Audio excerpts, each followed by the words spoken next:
En otro vídeo anterior vimos que había dos tipos de progresiones, aritméticas y geométricas, y vimos cómo se calculaban las progresiones aritméticas. En este vídeo os voy a explicar cómo se calculan progresiones geométricas. Una progresión geométrica es una serie o sucesión de términos en los cuales se obtiene el siguiente multiplicando o dividiendo al anterior por un número fijo llamado razón, que se designa con la letra R. Para poder calcular esa razón, yo necesito tener dos términos seguidos.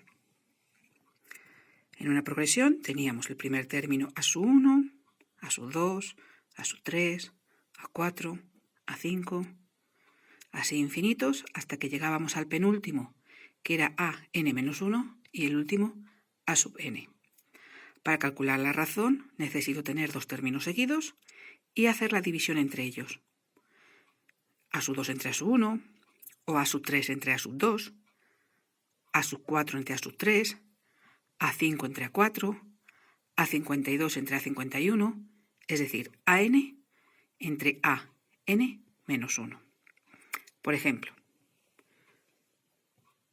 en ese ejercicio tenemos que a1 vale 2, a3 vale 6, a3 vale 18 y a4 vale 54. Para calcular la razón, tendría que hacer a sub 2 entre a sub 1, o a sub 3 entre a sub 2, o a sub 4 entre a sub 3. Haga el que haga, siempre sale que la razón es 3. Es decir, si yo al primer término lo multiplico por 3, obtengo el segundo. Al segundo lo multiplico por 3, obtengo el tercero. Y así sucesivamente. Aparte de calcular la razón, también podemos hacer, como en las progresiones aritméticas, calcular el término general, que se denomina a sub n. En este caso, la fórmula que vamos a usar sería esa de ahí. A sub n es igual a sub 1 por la razón elevado a n menos 1. A sub 1 era el primer término de la progresión y la n era en la posición o el lugar que ocupa el número que yo quiero calcular. Os muestro un ejemplo. En la progresión que teníamos al principio, el 2, el 6, 18, 54, sabíamos que la razón era 3. Yo quiero calcular el término general de esa progresión. Para eso aplico la fórmula del término general y voy sustituyendo los valores que sé. A sub n se queda como está porque es el término general, a sub 1 valía 2 y la razón valía 3. Esta fórmula se tiene que quedar así. Yo no puedo multiplicar ese 2 por ese 3 porque ese 3 es una potencia. Entonces, la fórmula general de esta progresión sería esa. Ahora, a mí me pueden pedir que calcule el término 15 de esa progresión. Es decir, me piden que calcule a 15. Se puede hacer de dos maneras.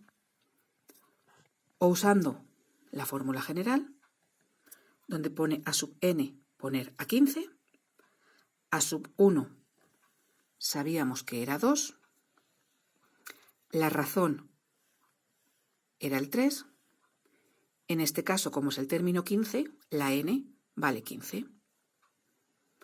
Primero hago la resta, ahora tendría que hacer con la calculadora la potencia de 3 elevado a 14 y en el siguiente paso multiplicarlo por 2. Eso sería una fórmula para hacerla. Otra fórmula es que si ya tengo calculada la fórmula general, directamente partir de esa fórmula general. Para calcular a 15, solamente sustituyo ya la n por 15.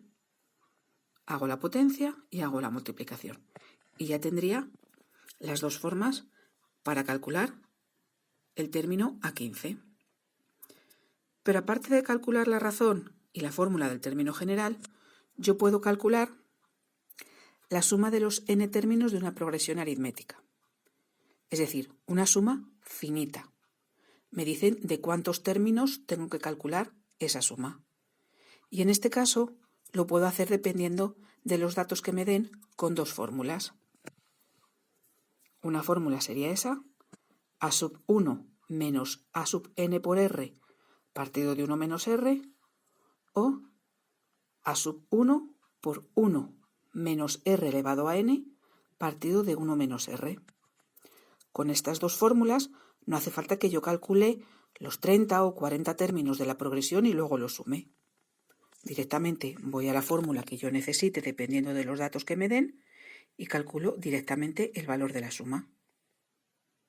Por ejemplo, en la misma progresión que hemos estado usando para las progresiones geométricas, con el mismo ejemplo, quiero calcular la suma de los 12 primeros términos de una progresión. ¿Qué me piden? Pues me están pidiendo que calcule ese 12. ¿Qué datos tengo? A sub 1. Tengo la razón que la había calculado ya antes. Y como me están pidiendo ese 12, sé que la n vale 12. En este caso, de las dos fórmulas anteriores, a mí la que me interesa usar es esta, porque tengo todos los términos. A sub 1, que valía 2, 1 menos r, que la r valía 3, elevado a n, que valía 12, partido de 1 menos r, que valía 3. Primero hago la potencia, luego hago la resta, la multiplicación y la división. Y así obtengo lo que vale la suma de los 12 primeros términos de esta progresión sin tener que calcular los 12 términos. ¿Que no quiero esa fórmula y quiero usar la otra? ¿Os acordáis que había dos fórmulas para las sumas? En este caso me faltaría calcular a sub n, que sería a sub 12. Tendría que ir a la fórmula general de a sub n, calcular a sub 12 y luego ya podría aplicar esta fórmula.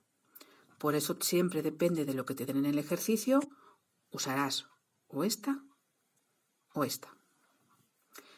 Pero en este tipo de progresiones, además de calcular la suma finita, es decir, de un determinado número de términos, hay otra fórmula que es la suma de infinitos términos. En este caso no me dicen hasta qué número tengo que calcular, por eso se dice infinitos términos. La fórmula es esta. La suma infinita es a sub 1 partido de 1 menos la razón. Pero esta fórmula no sirve para todo, ya que solo se puede calcular cuando la razón de la progresión geométrica esté comprendida entre menos 1 y 1. Si la razón tuviese otro valor que no está en esos parámetros, no podría usarla.